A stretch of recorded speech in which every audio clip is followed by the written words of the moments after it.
Squish it or not. Bug allies and garden villains. What to squish, what to save.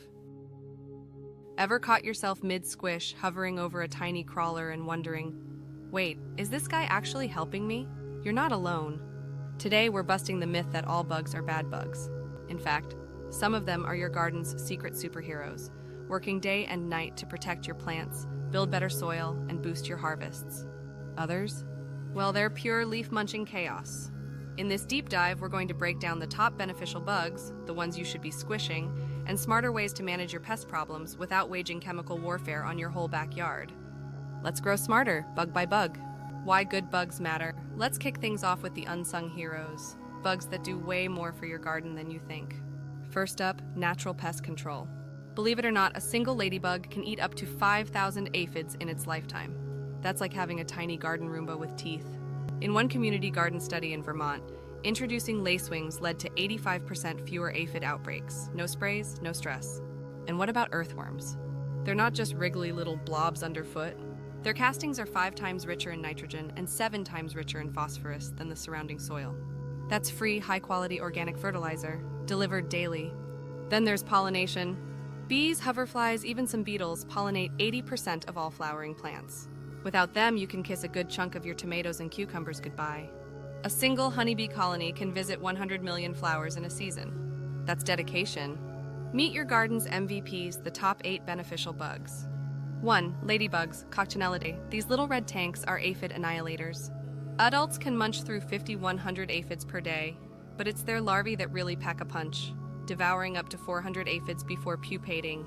Look for them in spring when the blooms come out, and if you have flowering herbs like dill or cilantro, give them a gentle shake in the morning.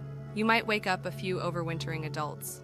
2. Green lacewings, Chrysoperlicarnia. They might look delicate, but lacewing larvae are stone-cold bug assassins.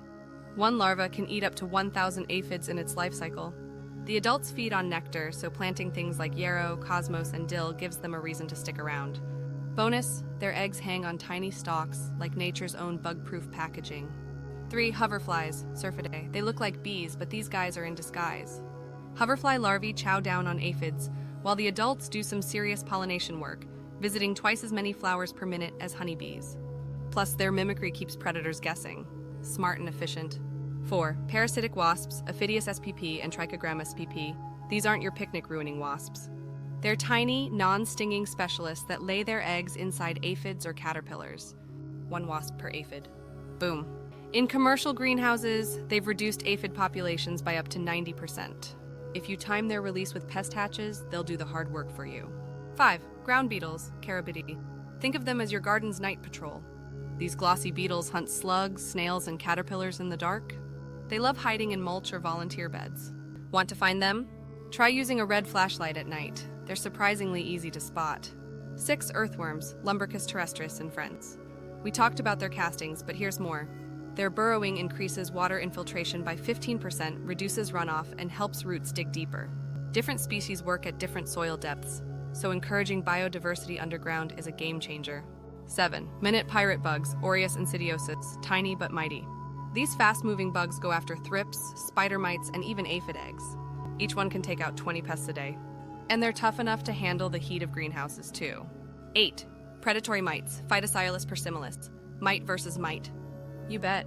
These microscopic defenders feast on spider mites, and in greenhouse trials, they've reduced infestations by up to 90%. When you're working in tight environments or high-value crops, these guys are worth their weight in gold. How to attract or introduce good bugs to your garden. Now that you've met the heroes of the garden, you're probably wondering, okay, but how do I actually get these bugs to move in? Great question. You've got 3 options. Invite them with the right plants, buy them from reputable suppliers, or build them cozy little habitats they won't want to leave. 1. Lure them in with food and flowers. Just like us, beneficial insects need food, water, and shelter. For most, nectar and pollen are their fuel sources, especially during adult stages. You can create a bug buffet by planting a variety of flowering herbs and native wildflowers. Here are some favorites. For lacewings and ladybugs, dill, fennel, cilantro, and yarrow. For hoverflies, sweet alyssum, cosmos, and buckwheat. For parasitic wasps, parsley, chamomile, and carrot flowers. Aim for continuous blooms from early spring through fall. This way, your garden is always offering a snack, which keeps the beneficials around longer. 2. Purchase and release with purpose. If you're dealing with a pest outbreak or starting from scratch, you can also introduce beneficial bugs directly. Many garden centers and online retailers sell live ladybugs, lacewings, predatory mites, and parasitic wasps. But timing and release method matter. Here are a few quick tips. Ladybugs. Mist your garden lightly before release. They're more likely to stay if they're thirsty. Release at dusk near aphid colonies. Lacewing eggs or larvae. Place them directly on pest-infested plants for fast results. Parasitic wasps. Match their life cycle to your target pest's hatching window. Use ratio guidelines, like 100 wasps per 100 square feet for aphid control. Always order from trusted suppliers that guarantee live arrival, and check the shipping temperature guidelines. Bugs don't love being roasted in the mail. 3. Provide shelter and water. It's not just about food. Beneficial insects need places to hide, reproduce, and overwinter. Mulch, small rock piles, and wild corners of the garden give beetles and ground-dwelling predators the cover they crave. Want to get fancy? Build an insect hotel using bamboo tubes, drilled logs, straw bundles, and even old bricks with holes. Just be sure to mount it in a dry, sunny spot and clean it out each winter to avoid mold or parasites. Don't forget the water!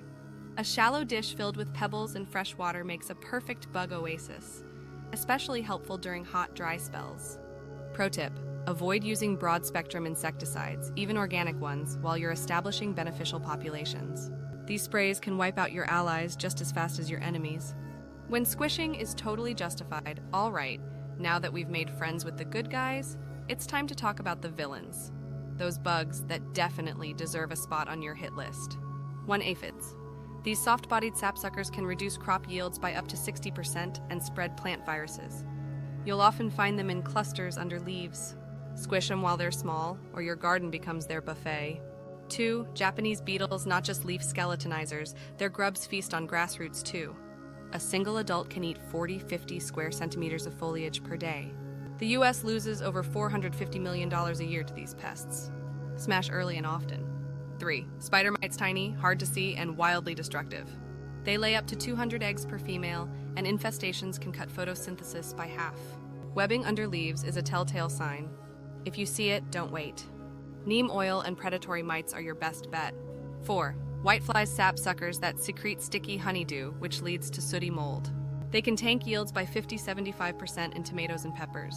Use yellow sticky traps and neem sprays early in the season. 5. Cutworms. These sneaky caterpillars sever seedlings at the base, sometimes overnight. One worm can kill dozens of plants. Use cardboard collars or hand-pick at dusk when they're most active. Smart pest management.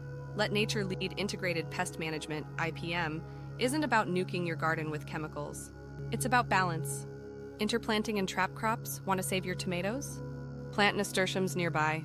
Aphids love them more and will leave your main crops alone. A ratio of 1 trap plant per 10 tomato plants works wonders. Habitat boosters. Encourage more good bugs by building insect hotels. Use bamboo bundles or drilled logs with hole diameters from 2 to 10 millimeters to house solitary bees and wasps. Biopesticides. Neem oil is your friend, but only when used sparingly. Mix a simple spray with 1 teaspoon neem oil, a few drops of dish soap, and a quart of water. Spray in the early morning or evening to avoid harming pollinators. Companion flowers, marigolds, sweet alyssum, and dill attract lacewings, hoverflies, and ladybugs. More flowers equal sign more allies. Weekly checks, scout your plants once a week. Early detection means early control and way fewer problems later.